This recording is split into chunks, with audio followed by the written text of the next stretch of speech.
Brian Downs here again. So this week I wanted to talk about the third element of the team model, and that is alignment.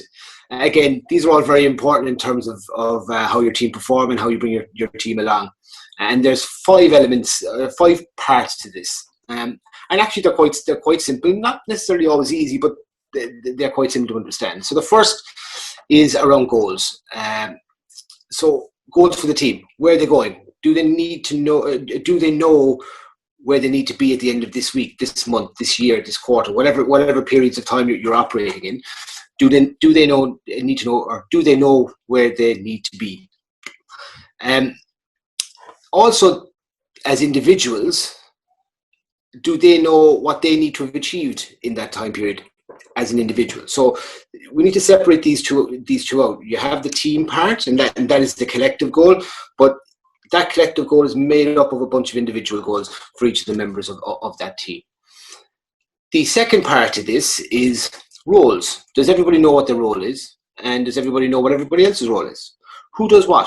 And do we know who does what? And when you have a problem, do you know who you can go to get advice, to get support, to get help? And obviously sometimes things won't go as expected. So who takes ownership of the things that don't go as expected? And that is within the roles. The third is systems and processes. Are we using the same systems and processes? Do we have some consistency across how we're doing things, at least the formal things? So that when we need to check in and stuff, when we're speaking to each other, we're talking about the same system or the same process. And it doesn't get confusing, and we don't have different outputs. The fourth is everybody speaking a common language?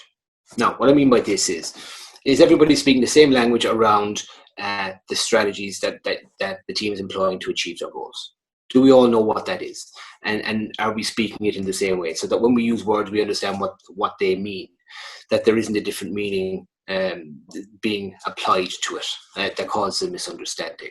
This common language piece is actually quite important, and as we know, communication is massively important, and it is also the root of so much misunderstanding. So again, let's have a common language across the team.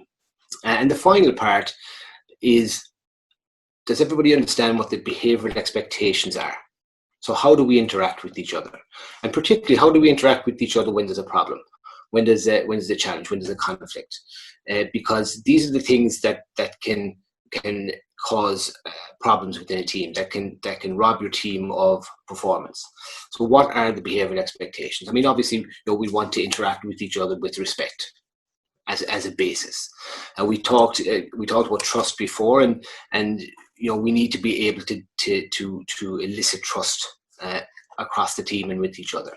And as a leader of a team, it's down to you to set that expectation and to live it, to be it, so people can see it. You've got to embody that. It's quite funny. Very often, the most dysfunctional teams that I see are executive teams of leaders, and very often this is down to misunderstood behavioral expectations and politics, and we don't want that to happen with the teams that are customer facing, because that presents a problem for our business.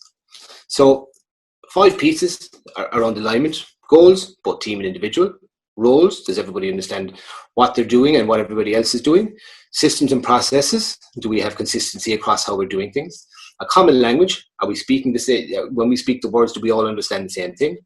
And behavioral expectations, do we know how to treat each other well, and do we know how to interact with each other when there's a problem? And that's it. And as I said, these are quite simple. They're not always easy, and sometimes they take a bit of time to bed in, but they are simple and straightforward, and they make a big difference. So thank you very much for watching. I'm Brian Downs, and see you next time.